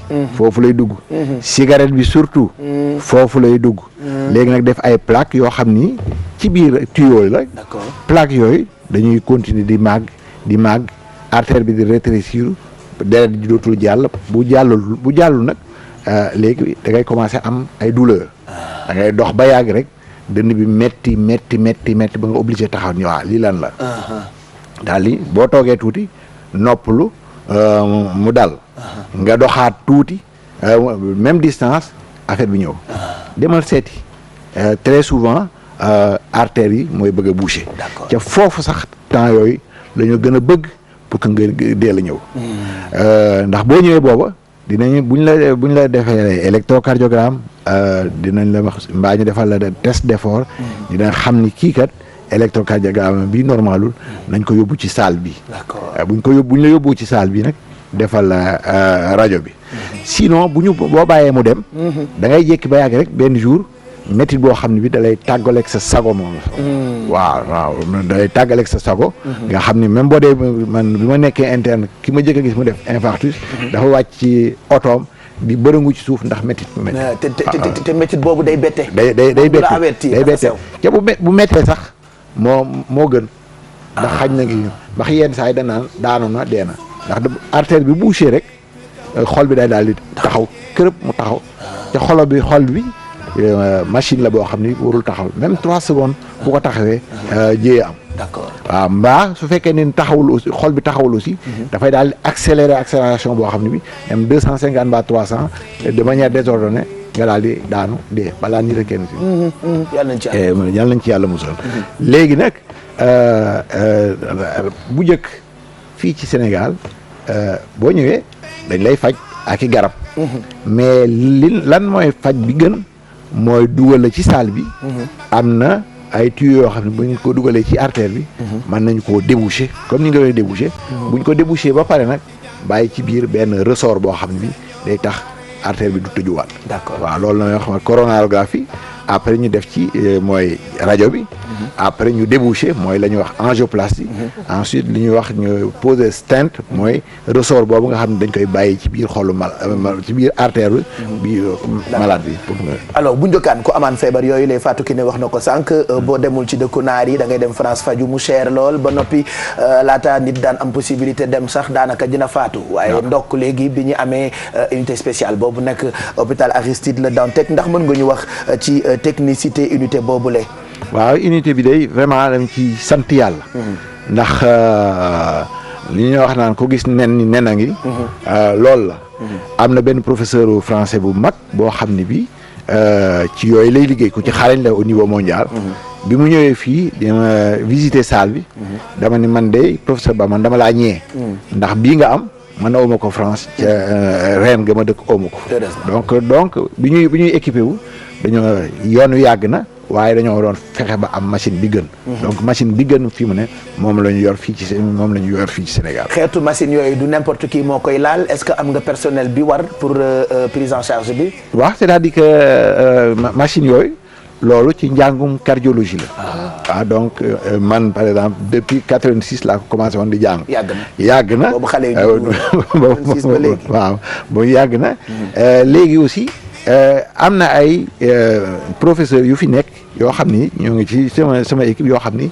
xarañ nañ ci loolu am na koo xam ni kii moom dafa nekk pour déboucher artères yi nga xam ne dañoo bouché mooy ñi nga xam ne dañoo am crise cardiaque am na koo xam ne kii problème mu électricité bi day toppatoo donc y a une sous-division des métiers ñi nga xam ne dañoo am crise cardiaque bu ñëwee ñu dugal leen déboucher leen seen artère ñi nga xam ne aussi yenn saa yi seen xol dafay dox di taxaw dañ leen di poser pile cardiaque pile cardiaque moo gën a yomb daanaka léegi xale yu ndaw yi sax ñoo koy def waaw ñoo koy def ndax tàggat nañu ñëpp équipe bi yëpp mais aussi am na nag des techniques avancées yoo xam ni ku mel ne Adama Kane ngeen woon gi moom moo koy def nga xam ni dañuy dafa am ay fil yoo xam ni dafa nekk ci xol bi yàlla dafa xarañ xol mi ngi mel ni système électricité mi ngi mel ni Sénélec xam nga centrale bu mag ba ma nga fële mooy joxe courant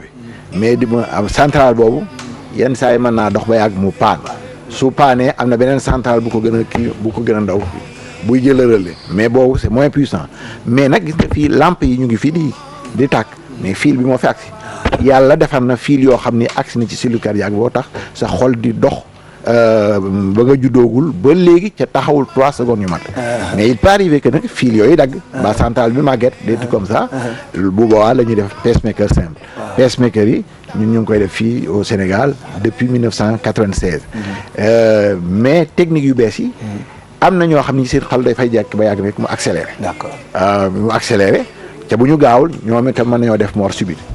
c'est que bi ñuy liggéey bi ñuy liggéey xol bi xaw ma ndax ñoo ko liggéeyam déet mais bi xol bi defaru am na ay fil yoo xam ni dafay traîner comme ni muy fii di def ay court-circuit court-circuit yooyu day entraîner xol bi mu tuddee. xol mujj naa compliqué di. xol compliqué na. xol compliqué na kéemaan la. wallaay kéemaan la donc ñun am nañu léegi ak machine bi système boo xam ne mën nañu xool ci xol bi ba di natt ba xam ni course fil bu anormal bi fii la nekk. bu ko defee ñu dem lakk ko loolu la ñuy wax radiofréquence. mais xam nga boo dugalee safara ci biir xol. aussi il faut nga fay ko. donc moo tax ñu boole ci ndox mu koy irriguer pour que. yooyu ay techniques yu bees la. beneen technique bi mu aussi am na ñoo xool ni si bi ñu amee crise cardiaque. faj nañ leen mais faj ma awul yoon. léegi ñu dem ba xol bi yàqu ba nga xam ni ils sont en insuffisance cardiaque. léegi nag xol boobu dañ koy wërale ak ay fil yoo xam ni dañuy tax contraction bi gën a normal mais aussi dañ ciy placer wàlle fil boo xam ne bi dañu moom la ñu tuddee défibrillateur interne nga xam ne xol bi bu naree rëcc dem ay 200 passé 150 battements par minute moo commencé manœuvrer yooyu doo ko yëg bu ko naree dépassé jëm ay 180 mu daal di lay choqué choc boo xam ne bi xëy na dina xaw a métti ay arrêt de mort da ngay jékki-jékki mais yooyu yëpp neex na je rappelle que moom waxtaanam dafa am njëriñ dafay jëriñ ñiy seetaan ndax feebaru xol yooyu noonu ñi muy gaañ dafa bëri mais li ma bëgg a xam rek mooy est-ce que ku ne am nga possibilité dem faju ji ci njëkk léegi yooyu. waaw léegi c'est-à-dire que li ñu bëggoon a wax d'abord c'est que dañoo waroon def xoddeeku bala ngaa lakkle. waaw def prévention. wàññi cigarette si. wàññi xorom si. wàññi suukar si. wàññi graisse yi. ba di def exercice yi ñuy gaañ mu ngi suñu kanam. mi ngi suñu kanam te duñu ko moytu. waaw te duñ ko. li ñuy wax mort subite dafay dal jeunes yu bëri te avant bu ñu doon xalaat feebaru xol mag yi lañ si doon gën a xalaat. mort subite yooyu chez les jeunes très souvent court-circuit yooyu ma lay wax moo koy kii. ndax temps yi am na ay ñoo xam ni ay jeunes la am na benn médecin. bu jeune am na benn pharmacienne boo xam ne bii xale la. gisal nañ ko court-circuit dagal ko ca dafa waroon a dem France pour faj. pour faj ji léegi mën nañ ko faj fii quoi war nañ ko faj fii. donc léegi. xam nga évacuation yi bu njëkk bu ñu waxee da ngay évacuer déjà li ñuy wax ni course contre la montre la bu artère bi bouché xol bi day commencer di yàqu donc plus ngay tarder pour intervenir xol bi day gën a yàqu donc moo tax dans cette salle là il faut que dans les 90 minutes nga mën a agsi ñu ki am na ko ñu wanoon fii ay image am noonu lañ ko fajee 92 minutes pare na voilà pare na léegi nag il faut que nit ñi xam ni salle bi pour ñëpp la. que sénégalais bu nekk war na cee mën a faj professeur ba seerul. am nag njëg nag. waaye ñu ngi seet nan nañuy def ba nga xam ni ñëpp dinañ mën a. kon balaa njëg di ñu sonal nañu xoddeeku daal. waaw mais xam nañu jóg ci suñu wér gu yaram beneen problème bi mooy.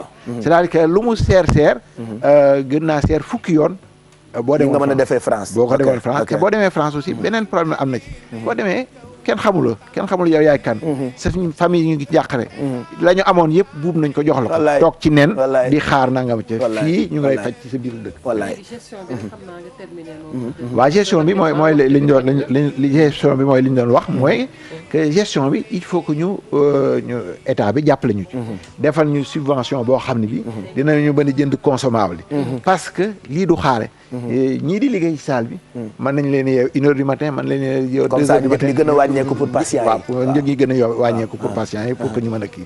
comme ça matériel bi bu tawee expertise bi am. faj ñëpp.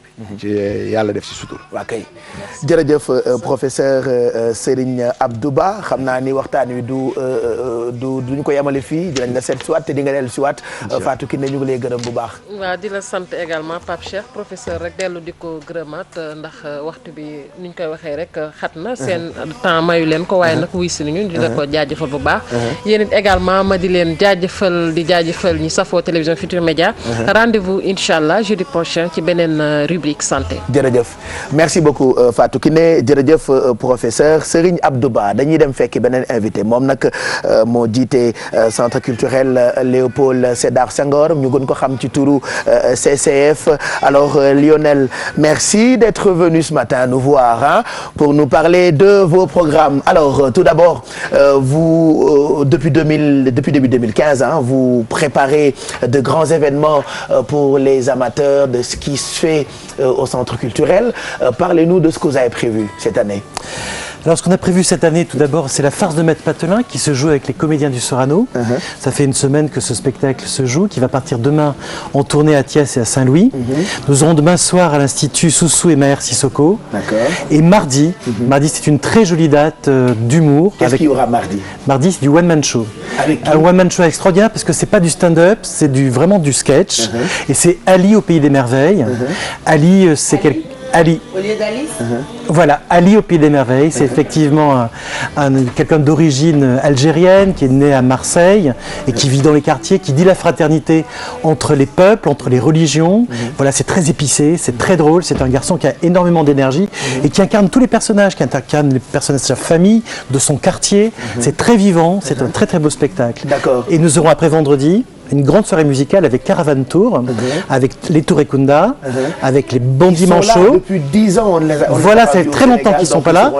Et il y a aussi des gens qu'on n'a pas vus très longtemps depuis au Sénégal. Moi, je n'ai jamais vu. C'est Nakodje. Ah, ils étaient pas là aussi. Voilà. La bande à la mine, ça fait longtemps. Ça fait très longtemps. Et donc, ces trois groupes. Ils sont revenus aussi. Ils reviennent aussi. Wow. Ils reviennent aussi. Ils seront vendredi prochain à l'Institut français. D'accord. Donc, Tourekunda. Nakodje, Ali au Pays des Merveilles, finalement, on programme. On programme de tout, voilà, un programme aussi sur le jeune public. La farce de Maître Patelin, il y a à peu près 1500 enfants qui ont vu ce spectacle en l'espace d'une semaine. C'est un lien étroit qu'on a avec le théâtre Sorano. C'est 4 comédiens du Sorano. Ça fait très longtemps qu'on n'avait pas collaboré de façon artistique avec ce théâtre, avec les comédiens sénégalais.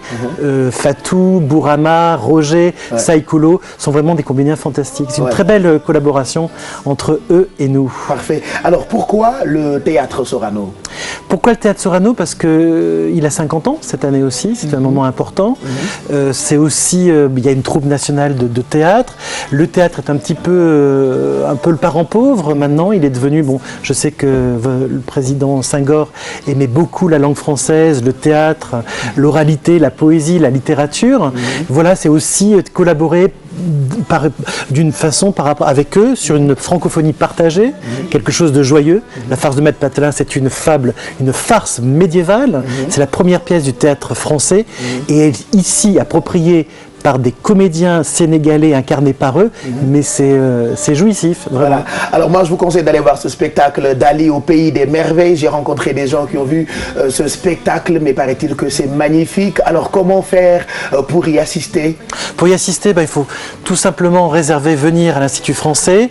Les places sont pas très chères. Les places sont disponibles actuellement? Actuellement, c'est mardi prochain. Donc ça se passe au Sorano à 21h.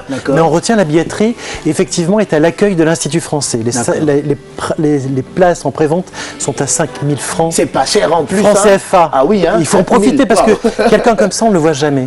On ne le voit jamais, quelqu'un comme ça au Sénégal. C'est un immense comédien qui a une énergie à la Yves Montand. Je ne sais pas si ça vous dit quelque chose parce qu'il est, il a une gouaille pas possible. Il incarne, en même temps, il est très contemporain. Donc c'est vraiment, moi je l'ai vu 5 fois. Voilà. Quand j'aime quelque chose, je l'ai vu à Paris, je l'ai vu à Avignon, je l'ai vu à Marseille. C'est quelqu'un en qui je crois beaucoup et je suis très heureux de vous le présenter. Vous le dites, voilà. Donc l'événement c'est pour mardi prochain. Mardi prochain. Au Pays des Merveilles. Les places sont à 5 000 francs CFA. Des billets disponibles au niveau du Centre culturel Léopold Sédar Senghor. Merci beaucoup Lionel. Je rappelle que vous êtes le directeur du Centre culturel Léopold Senghor. Une belle collaboration prévue entre le Centre culturel et le groupe Futur Média, n'est-ce pas? Oui, bien sûr. On a déjà commencé l'année dernière avec le Zapart. On se suit. Voilà, c'est quelque chose. C'est une belle collaboration. Effectivement, et pour vous remercier, souhaiter une belle année aussi à vos téléspectateurs, je souhaitais vous offrir 20 places à ceux qui téléphonent. Bah ouais, voilà, 20 places pour Ali, pour yéen téléspectateurs yi. On vous offre des entrées pour aller au pays des merveilles. Les 20 premiers qui téléphonent et puis vous me transmettez les noms. Parfait. Et puis ils auront leur place. Pas de problème au Sorano à 21h. jeex na. Je vous remercie. On m'a parlé de vous. Un ami m'a parlé de vous à Toulon. C'est vrai. Le monde est petit. Ah. Voilà. Kon maa ngi fépp. On parle de moi ba Toulon. Merci beaucoup Lionel. Merci et à à vous. bientôt. À bientôt. Parfait. Bonne journée. jërëjëf. mu ngoog donc dem leen CCF enfin centre culturel Léopold Senghor donc am na événement bu mag bu ñuy organiser théâtre Sorano 5000 la ñuy jaayee billets yi nous on vous offre des entrées mais n'hésitez surtout pas ngeen dem jëndi ko comme ça ngeen mën a fekkee spectacle boobu et puis Touré Kunda ñoom actuellement ñu ngi Sénégal bu ñu jouer Casamance ba pare dañuy jouer fi nga xamee ni moo di centre culturel Léopold Senghor wala CCF Nakodje yàgg na bi ñu leen gisulee ñoom tamit dinañu jouer ci ay programme mu centre culturel français di Léopold Senghor foofu la ñu dem pour jouer ce qu'on va faire tout de suite mooy dem fekki Alfie pour suñu ay bourses croustillantes juste après ce qui suit.